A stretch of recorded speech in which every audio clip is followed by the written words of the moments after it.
Welcome, everyone. Thank you so much for joining us this afternoon. If we haven't had a chance to meet yet, my name is Bridget Bray. I'm the Nancy C. Allen Curator and Director of Exhibitions at Asia Society, Texas.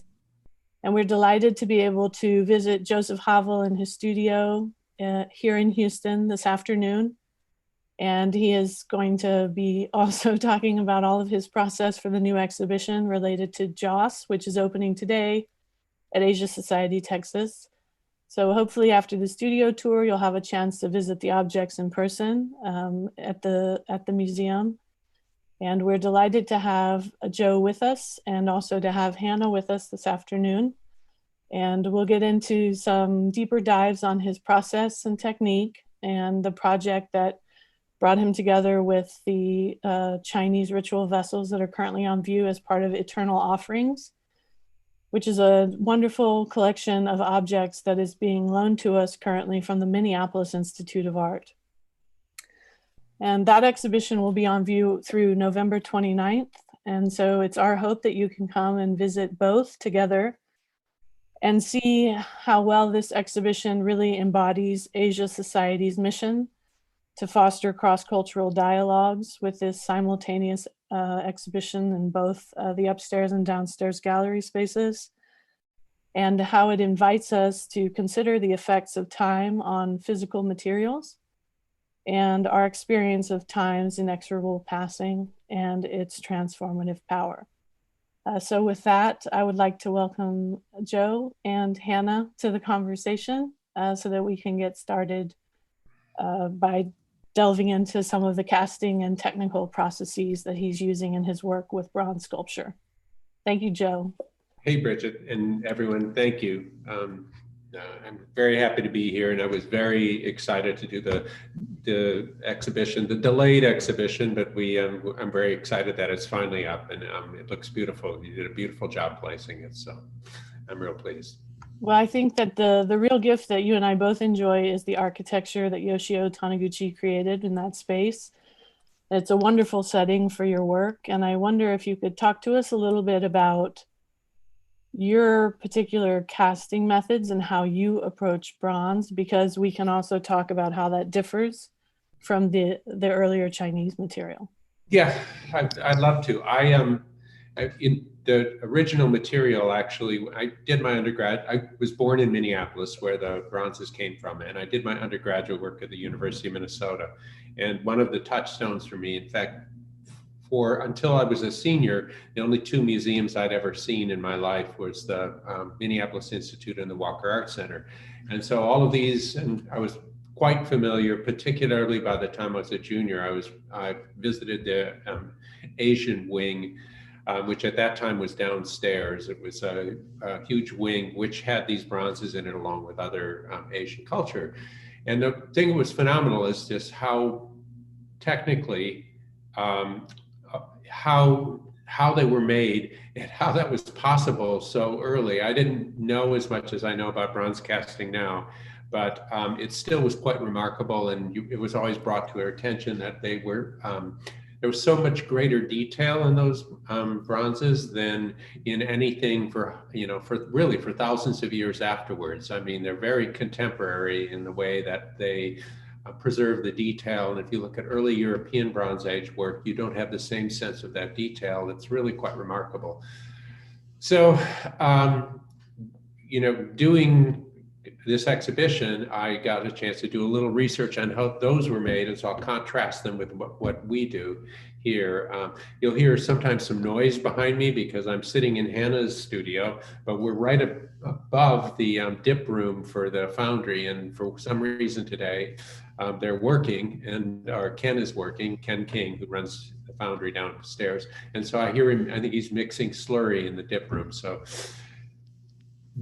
for the bronzes that I make, the thing in common is that those pieces were cast in a ceramic shell that was made, a fired ceramic shell, but it was a wet clay ceramic shell formed around actually clay pieces that had all of the carving and all of the detail work already in them. What we do in my bronzes is we take a piece that I'm going to do, and we cut it up into sections, and so that we don't, again, partially this is a scale question, although they're not completely, but we cut it up into sections, and we put on a series of channels or sprues, which will be where the bronze will flow through to get to the positive item that we're casting. And in the case of my work, all of it is direct casting. So it's not, though there's wax involved and all the sprues are wax, there's the actual material being burned out. So in the case of the show, the cardboard and the joss and the other kinds of materials were directly burned out. And then we pour it and clean it up and weld the forms back, weld all the parts back together. When you create the sprues, you dip that in a very liquid ceramic material to build up a coating around it. It's similar, it feels similar initially to plaster as a kind of what we refer to as an investment, but as a mold for it. And there's no seams in that. And what you do is after you poured the bronze into the vacant area that you've created by burning out all of the material, you knock the shell off and you have both the positive and all the channels. You cut the channels off and you weld it together. It's interesting because the ones in your exhibition, like let's say a three-legged vessel that you have in your exhibition, would be made in ceramics and fired. Then this mold would be made in ceramics, plus there would be a center form that would be made in order to keep the center of the vessel hollow. It would be cast upside down, but there would be no sprue system. Pouring would actually come in through the legs down into the vessel, so that what happens when you're pouring and what we happen in the sprue system is that there has to be an exhaust for the air to come out through the and not leave what we refer to as draw, but pock marks from the air. In the case of the Chinese vessels, that is actually in the piece itself because they're not cutting away any spruing system. It's the bottom of the legs would be where the air is forced out, so that the part of the vessel that was most critical, all of the top form would be the thing that you see. It'd be the case with any of it, but it's the three-legged vessel's an obvious one. So that what you're doing is you're pouring from the bottom and all of the raw part is on the bottom. We go through, we do the same thing in a way, but we do it by creating the item and dipping it in the shell to create create an investment, burning the investment out, including all the channels that the bronze will flow through in order to fully fill the investment or the mold. And we pour the mold, we break the shell away, we cut off all of the spruing system, the channel system, and then we weld those things together and slowly chase or tool the bronze until you can't see where any of the seams are. I think, and we can go through the pictures in a minute, but I think the remarkable thing about those Chinese bronzes is when you get those three, how tight the molds would have had to be in order to have nothing, you're not getting any kinds of flanges on the areas where the molds come together. And that really is one of the significant innovations of that work prior to that degree of detail and the lack of any sense of where the seams were in those investments. And some of them, sure, the placement is what we would call, when we cut up a piece, we cut it up so that we don't lose critical information. So their placement is important, but it's also simply how tight that investment was, particularly when you have to fire the clay and it warps and moves, and they'd have to be able to make sure that that mold would hold itself in place as tightly. Must have been a very fine clay. I'd be interested to see what that is, but it must be very fine because the quality detail is so amazing.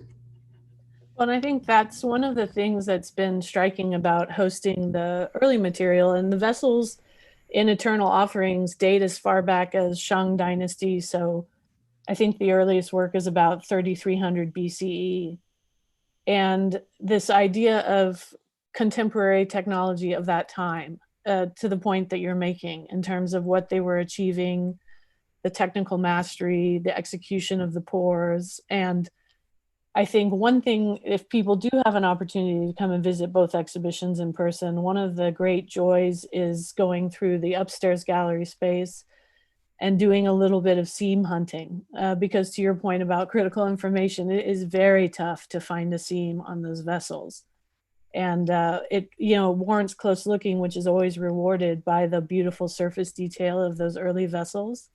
But when I look at your work, especially with the Joss work, it's just captivating to think of how finely bodied those bronzes are. Right. I mean, that is one of the differences, is that we can, and I don't take credit for this, it's really Ken and the foundry. But I'm lucky to work with him on these pieces, because the thickness of my pieces, they're really, really thin. And those Chinese vessels, I've not lifted them, but I can imagine that they have some bulk to them. I mean, that's the one difference there are a lot of ways in which that would be one of the things technologically that we have that is more improved now, and is maybe even more. This is just a little boutique foundry that Ken runs with two other people who work part-time with him, Ketria Scott and Todd Bailey. And they work on those pieces, pouring the metal very, very hot into those investments, so that we can get incredibly thin, delicate surfaces, which has been a quality of my work. A lot of this was invented around things that I've done by them, not by me. I take no credit for, I'm just the idiot who comes in with something made out of paper and goes, let's cast this. And then they come up with something really, Ken comes up with a way that it can get done. But yeah, I think that contradiction, when you first asked me to respond to the show with some pieces, I looked at them, I wasn't quite sure what to do because of that contradiction. There's so much delicacy on the surface, but they're physically much more, they're thicker. They have to stand more, with greater determination because of the aesthetic and because of the way they're made, because of the fact that the exhausting is going on in the bottom of those pieces. They don't have the opportunity I get to make little acrobatic ballets with very thin materials, and they have to do, some significant physical work their pieces have to be more physical, but they're amazing surfaces. It's hard to believe the surfaces on those pieces. From that early, it's just, anything in Europe, 1,000 years later doesn't look anywhere like that. I mean, it's quite remarkable. And I think one of the great gifts of the Minneapolis collection is, and I'm sure that this made an impression on you when you were an undergraduate student and in the times that you've thought about them since then, is the condition that the objects are in. For them to have reached 2020 in the condition that they're in, so that we can really appreciate that surface detail, is something that I think anyone can really consider a gift when they have a chance to see them in person. And if you're not in Houston or Minneapolis, I of course encourage you to go to the Minneapolis Institute of Art's website, where they're very well documented, and you can really enjoy the breadth and depth of the collection, because they really have every particular type embodied in that collection. So it's a wonderful thing for all of us. Yeah, it makes me wonder, of course, the one thing I think about, because of course the final step is to do a patina, is what were the original patinas? Because some of the patina that you have on them is simply the great beauty that age gives to a piece of bronze, since it's a living kind of surface. And it'd be interesting to see. I mean, I need to walk through the exhibition with you, Bridget. You need to point out to me ones that have the original, and ones that have. I'm sure all of them have gained something from having been around for thousands of years. But the fact is some of them, some of them show closer to what I assume the original patina is than others. Mm-hmm. Do you think that, do you want to try to look at the slides at this point? Okay. Yeah. And to everyone in the audience, I will just beg your forgiveness because I will be running the technical component of this, which is not something I normally do. So please give me your patience and we'll get there eventually, I think. Just one moment. Well, so let me talk you through the process of how they're Yeah. done without the slides. So the first image that you were going to show was a image of the pieces from a fabric sphere. It's actually one of the spheres from the Rice University image that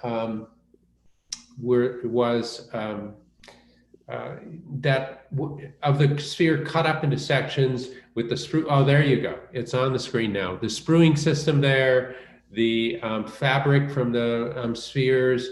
The spruing system is that series of armature series that goes to the back of the piece. It allows you and on the bottom of those pieces hanging there are the cups. This is the dip room, which is directly below me where I'm sitting right now.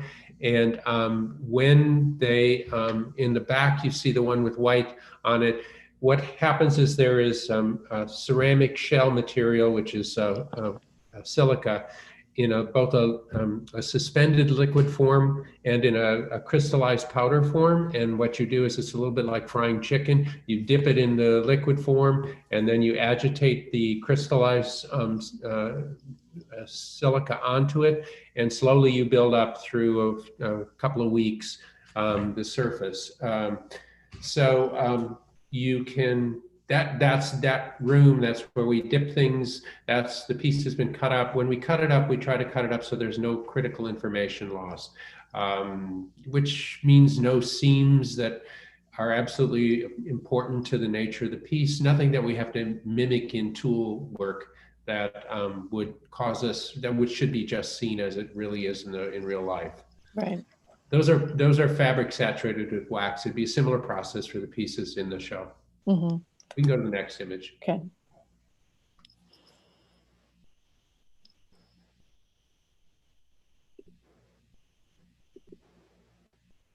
All right, this is just one of the boxes it's actually one that is in the show.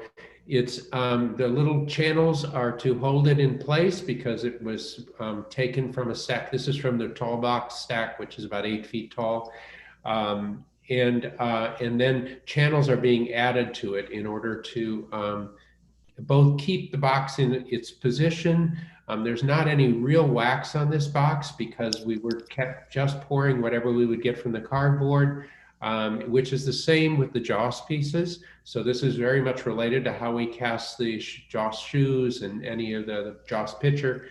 And then we'll add the sprue channels to this in order to be able to get the bronze, and the bronze will flow through all those little channels that are already added to it that are holding everything in place.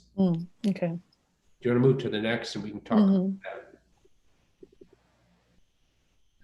This is just a picture, all right, in the dip room. Now these things are coated with that's a box. It's actually one of the boxes again from the show. It's been coated with the silica, and we're getting ready to actually attach the channels, which are the things that with the legs that you see there, will be attached, and then the whole operation will be burned out so that we can have a hollow space in which we can pour the bronze, and that the ceramic will be fired. Okay. Next image. These are just another couple of images of the shell. Again, these are from the show. These have been burned out. You can see the holes in them, which is where the wax and any cardboard ash was drained out of it. Sometimes burning out the cardboard or other materials, live materials, depending on how thick it is, means that you have to burn it out a couple of times. But since the ceramic fires, you can actually run water through them in between in order to wash it out, and then you can re-burn it and continue to do that until you get rid of all the ash. It fires at about 1200 degrees for about 45 minutes, something like that. It's a fairly quick firing, maybe longer if the cardboard's really thick. that's why the holes will get patched in order to, with a refractory cement in order to keep the integrity of the hollow space in the inside. Okay. Next here.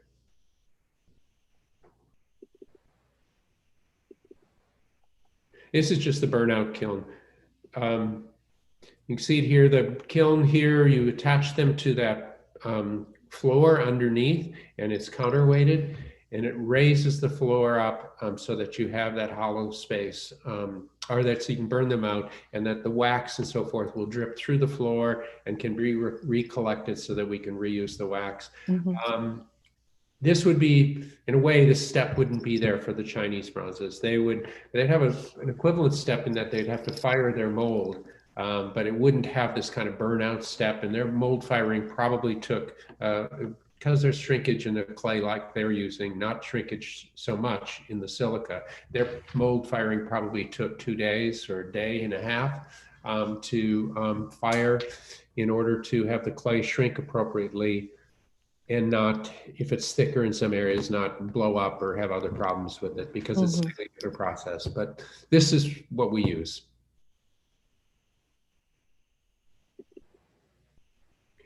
All right, here just are the boxes being in there's a room in the downstairs, in the foundry, there's some rooms, we have 2 buildings here. There's some room in the downstairs where they do all the wax work. Then there's a room in the heavy and hot metal work are done outside, the metal building. And these are cast boxes, again, for the tall piece. They were, so they're bronze. They've had all the sprues and all the channels cut off of them, all the shell broken off of them, so that what you have here is the boxes that will then be put together, reassembled. When they took the piece apart, before that, we took very careful photographs and any measurements that we needed so that we could put the piece back together in an appropriate way. But there's always a translation. I recognize, and in fact, I build a translation into my work. Some people the foundry cast for other people, some of them wish for their piece to come out exactly as they bring it to them. But because I work in tandem with the foundry, I create the possibility for some things to change, and that we will then make the decisions as we reassemble it. And so we will begin with the idea that we'll reassemble it in exactly the form it was that it left the studio. But there will be these times when we go through various modifications to reconsider what we can do to see what's possible. What about patina, Joe? At sort of, can you walk us through the phase at which that choice is made, or how are you thinking about that from the very beginning in terms of what you want that final surface to have? I do think about it from the very beginning, and that's, during different times that, I have patinas that evolve. A lot of my earlier work, and still sometimes currently, people think of it as having a very light patina, a white patina or a grayish patina, or sometimes a light white blue patina. I'll be thinking about it from the very beginning on the piece, and I do the patinas myself. The foundry doesn't do the patinas, but by the time the patina doesn't get done until we're through with the whole process, until the piece is welded together, completely done, and sandblasted. And then once it's sandblasted, we put some kind of undercoating patina on it. Could be a very light undercoating, but something to kind of unify and get rid of the sandblasting marks. And then if there's other patina work to be done, I do it then with the torch and before we seal it. So these are unpatinaed. This is just as cast, but these are also sandblasted once. Once the shell is broken off, they're sandblasted to remove any remnants of the shell before they're welded together. Okay.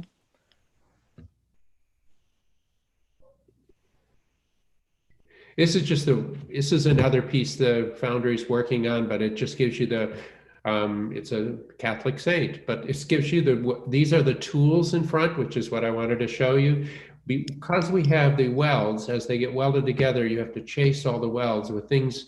The one tool that you see there is as tiny as a as a number 2 pencil lead, and you can go back through and create the specific and exact textures. That other tool there is called a needle scaler, which bounces those needles and gives you a certain kind of texture. And then there are just a variety of grinders that are used in order to bring things back together so that we can erase any sense of the seam. Again, this is a step that we do, but is not done because there's no welding. I mean, that's initially I couldn't understand until I did some research on how the Chinese bronzes could be made, particularly the complicated one, that big horse at the end. I mean, I know that the legs are free and that it comes together, but how could that? It's amazing that that's made without having any welding done to it. It's kind of stunning. Anyway, yeah, this is just the welding place.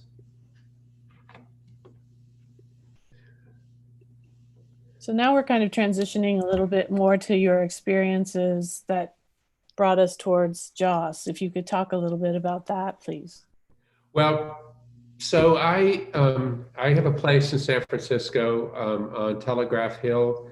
I've had a strong affinity for San Francisco for a long, long time. And I've had a place there for nearly a decade. First a place in a different neighborhood, but more recently in the last 5 years, a place on Telegraph Hill. And my place on Telegraph Hill, which is a tiny apartment or condo, is 5 blocks. Well, it's 3 blocks from the main street that is the street that is used by the Chinese natives in Chinatown. The main street that is used by tourists is called Grant, but there's Stockton, which is 1 street away, which is where all the Chinese grocery stores are and the herb shops and the natural shops. And a lot of my work has always come from an interest in my neighborhood. When I first moved to that place, I started works in which I walked through the neighborhood and found bits and pieces of things and brought them into my, almost like an atlas, brought them into my work in order to try and understand where I was and what these places are. And because I'm on Telegraph Hill, but down below is where 2 blocks away is where Little Italy meets Chinatown. And so it's on one hand, it's a very Italian neighborhood, and you turn right, you go into Little Italy. You turn left, you go into Chinatown. And I was really interested in how these communities affect your sense of, these sub-communities affect your sense of geography. And really, my neighborhood is like the juxtaposition of 5 different communities, all of whom get together and operate together and are connected, but also have their separate stores and environments and situations. So about 5 blocks from me, and back further than that, I've always had an interest in the way in which cultural information translated, imperfectly, but what it meant when it translated from its original meaning into people who were empathetic but couldn't really have access to the original meaning. So, but 5 blocks from me is this store called the Exquisite Buddha. When you asked me, I started the process of thinking about the bronzes from the technical point of view. But it's very quickly afterwards, when I read a little bit more about the Chinese bronzes and their use, which was connected to, the rituals were connected to ancestor communication and ancestor worship. And I already knew quite a bit about Joss paper, and the Enchanted Buddha is a store that's filled with Joss, this is Joss money. These are heaven and hell notes that you burn to send to your deceased ancestors. But this store is filled with items. You can go to the next picture. That are, those are clothing, paper clothing that you buy and you burn to send to your ancestor. And at the very bottom there, you'll see bags of shoes. And I started, even prior to this, I had bought some Joss just to have because it was so interesting. And I would go into the little store, and the women who speak Mandarin, they also speak English, but to each other, they speak Mandarin. And who run the store would always, I think it was on the Stockton side. It's on a side street just just 2 stores in from Stockton. And so they would be talking about me. I wouldn't understand what they were saying, but I don't think they had that many people coming in to buy Joss who weren't from the neighborhood. And I became familiar with them. But when this project came up, I thought it would be very interesting because in the process of making it, I would have to burn the items, which would be the same thing that they would do in the operation of Joss. And in the ritual bronzes, where there were often offerings given, some of them burned from the show that you were doing, that there would be a common place that had some empathy, without pretending that I could make the complete connection. And so that's when I started to determine that might be a way to make some kind of contact. And I also like the fact that the scale for the Joss was similar to the scale of the images in your show. A lot of my work that I make outside of the show is larger. And so then the question is how does one, but I like the idea of intimacy and domesticity and normal use and what one can find and how the implications of what you find explode when and ask other questions, that finding a place to ask questions was what I was interested in. Finding an empathetic place where I could simply raise some questions without knowing the answers was what I was interested in. So I started with the Joss from that point of view, and had multiple trips over the months leading up to making the pieces to the exquisite Buddha to figure out what exactly would be the correct kinds of ways to begin to operate with respect and empathy. Right. And I think that, I'm so glad that you raised the question of scale, because your work is, of course, well known in Houston, and people who go into the Beck Building at the Museum of Fine Arts Houston are walking by work of yours that's much more monumentally scaled. And so to have at Asia Society Texas a series of works that focus a little bit in a different parameter it's been a delight, because the smaller scale really allows you an opportunity, I think, to marvel at the surface. The Joss works, the new sculptures at Asia Society, I'm stunned, because I know the paper objects well, but to see how much of their character and personality you're able to retain in the firing has really been something that I wasn't expecting. So that's been a treat for me curatorially. Well, thank you. It was just interesting for me because the pieces they have, so we poured them, and there was a kind of flash. It was a new kind of bronze that we were using, and it was supposedly the same alloy, but we got a flash that was different. And so we had to then, and it was beautiful and it was very delicate. And so they're the goldest pieces I've ever made, because they had this kind of golden quality to them. But then we had to figure out how, because they had to be cleaned and assembled, we were going to lose some of that. How could we retain it? And so we came up with a new patina, which in and of itself was which was an acid-based patina, where we dipped them in acid, and it was a fairly dangerous little operation, actually. That couldn't have been done on a bigger piece. There's no way that I could do that same patina on a big piece. We had to do them on small scale. So that added to that delicacy, and it has that kind of flash quality to it that I think you don't know it's from the acid, but you can still feel the process in a certain way, so that they have this spontaneous moment. Right.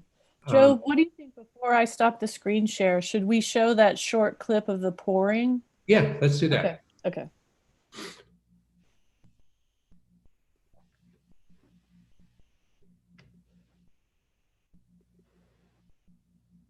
Ooh.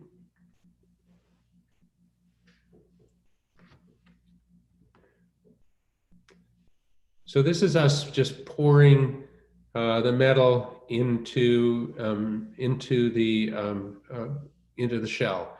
The metal's heated to about 2,000 degrees. The shells are heated separately to about 1,800, and the metal is poured into the shell. And then the metal takes about, again, we're about 45 minutes, maybe a little bit less than that to heat up the metal. And about the same, a little less than that to heat up the shells. The critical thing about this, and this is interesting in the direct casting process, it'd be different if it was a lost wax, but in the direct cast, because we're burning out the actual item, if we have a screw up, we lose the we would lose the section, and we would have to either lose the whole piece if it's made up of multiple sections, or we would have to mimic that in some way and try to make another piece that we could make fit it. So there is this, and because we're pouring so thin, we're pouring very, very hot. And so there is this, the pour takes maybe 10 minutes at most, the actual pouring of the bronze.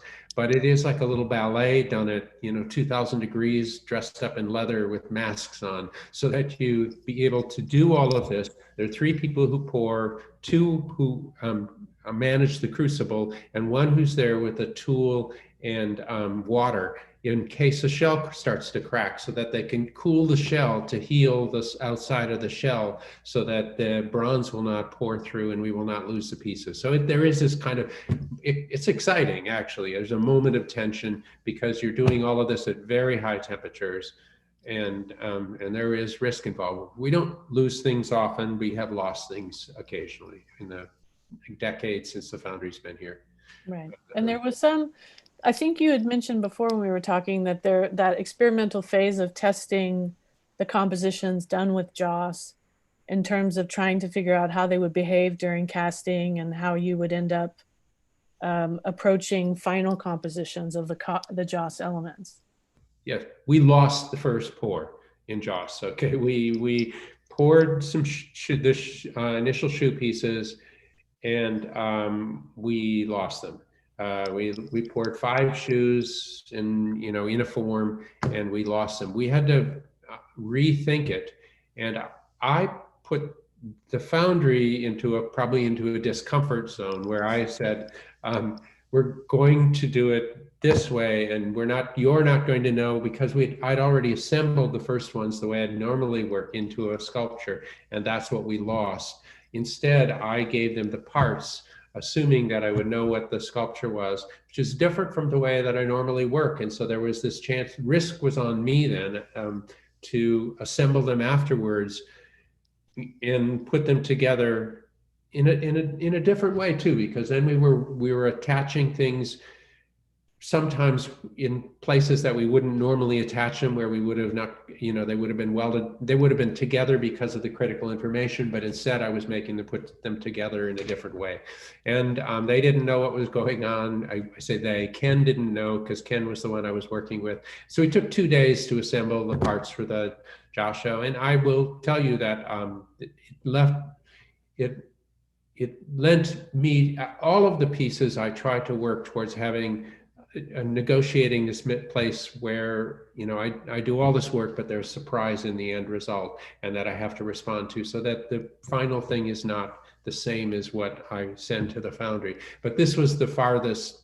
The Joss pieces are the most spontaneously determined afterwards. I had a sense of what we were going to do. I thought I knew how I'd put them together, but they changed in the process. And the day, and I didn't even tell Ken this. I mean, I put them together, and he probably thought I knew what I was doing, but I only, it took 2 days to do it, and I only semi knew what I was doing. I was very pleased with them, but I only semi knew what I was doing. Well, it's good to continue to experiment. We have a question from Anne in the audience. Relating back to the patina conversation. She wanted to know, do the new patinas inhibit the future growth of bronze disease, or is bronze disease just something all bronzes face as they age? Well, what inhibits the bronze disease is not the patina, but the sealant.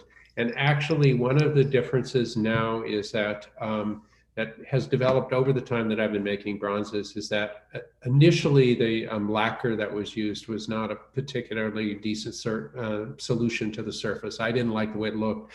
I would wax them, it meant constant care, and it would be, so this was constant care meaning they had to be cleaned and re-waxed about once a year if they were going to not change. Sometimes I do pieces with the planned change, the bronze disease color change, because really over centuries and centuries, those bronzes will retain their form, and I'm not really worried about them deteriorating where rust in the way rust would deteriorate steel. Now they've improved. About 5 or 6 years ago, they really improved the kinds of sealers that you can use. And so these have the patina put on, but the last thing that's put on them is a sealer, which will inhibit bronze disease. So they, in essence, although you wouldn't know it in looking at them, they're almost like they have a plastic coating that protects them from the disease. Right, right. I feel that Hannah has been very patient with our conversation as well as some of the technical hurdles. Do you think maybe we should try to show the video of her working with you? I think Hannah would love to see herself. So I'm going to bring her down where she can get a good look. Hello.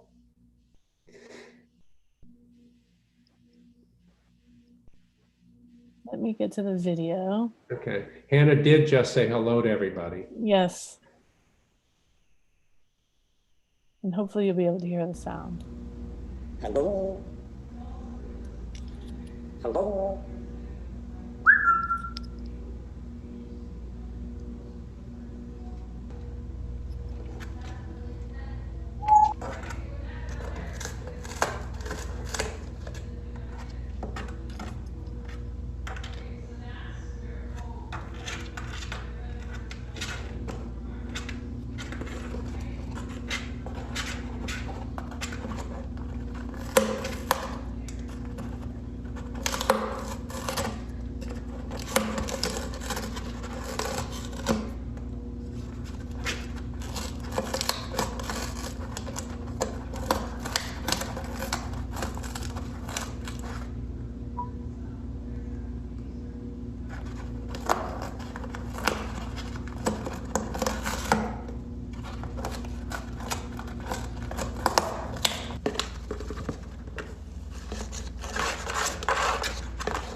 We'll look at this one over here now.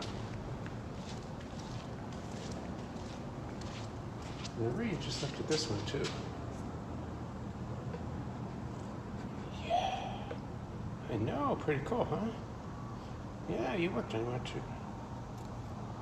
Yeah. All right. Let's go look at the bronze one. Look at two bronzes. You want to see this one?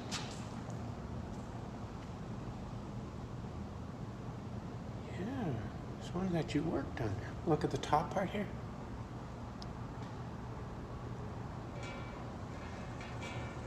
Yeah, pretty wild, huh? Okay, we'll go over here. Oh, this is one that's kind of scary. You've always thought this was scary, but a minute ago you just went up and touched it.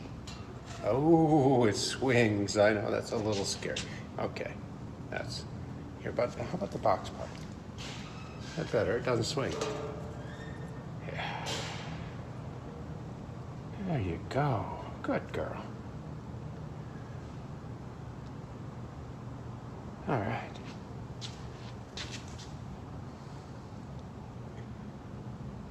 Look at it again.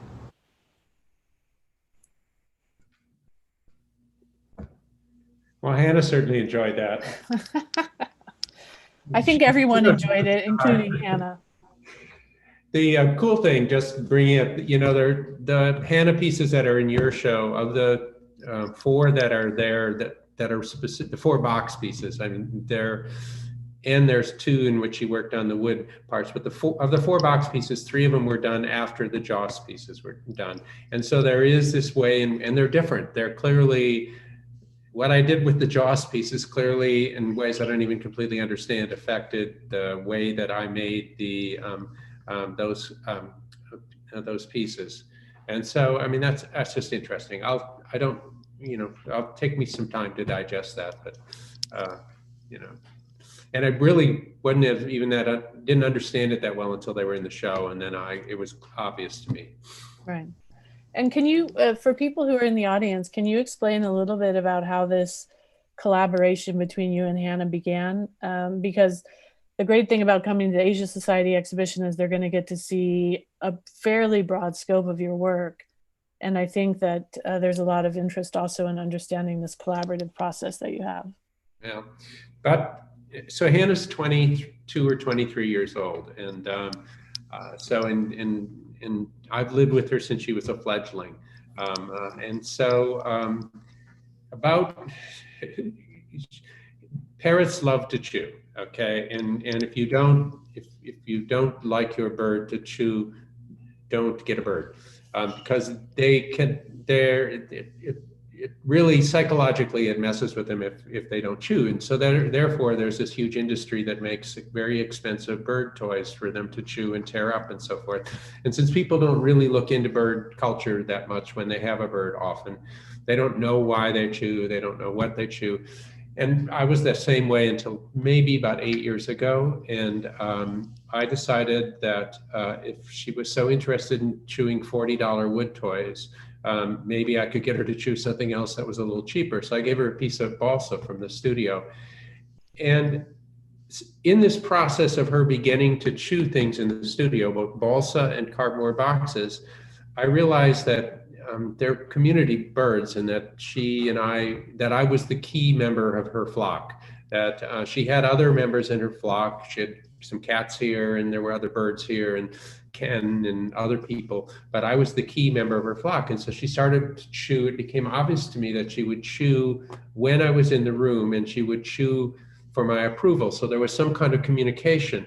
And I did a bunch of research to find out why, and understood that both she needed to hone her beak and sharpen her beak, so she needed to use it, and she needed to she was, as a communal animal, that they carved their architecture in order to make spaces that were nest spaces or living spaces, or that they weren't always just so directly related to reproduction, but were directly related to how a community might live together. And that I even found that there were habits within communities in which there were learned behaviors. And since an African gray is one of the smarter animals, it can have an intelligence level in terms of human intelligence of about a 4-year-old, although it has its own intelligence, which is very different from ours. And God knows, I don't think I have a 4-year-old African gray intelligence. She's brighter in her world than I was. I just started to recognize that if I approved of certain things, or that she would carve things to play with me with, and if I engaged with those things, that she would continue to carve them in that way, and that we would have this discourse, and it would be right on the edge of accidental, but it would still have intention, and it would take empathy on her part to understand what I wanted, and it would take empathy on my part to understand what she wanted. And so it started simply, and she chewed on some balsa wood, let me know what shape she liked, what kind of textures, how hard it needed to be. And some of that changes, so you have to be sensitive. It's not a given. It's actually a continuing, evolving thing.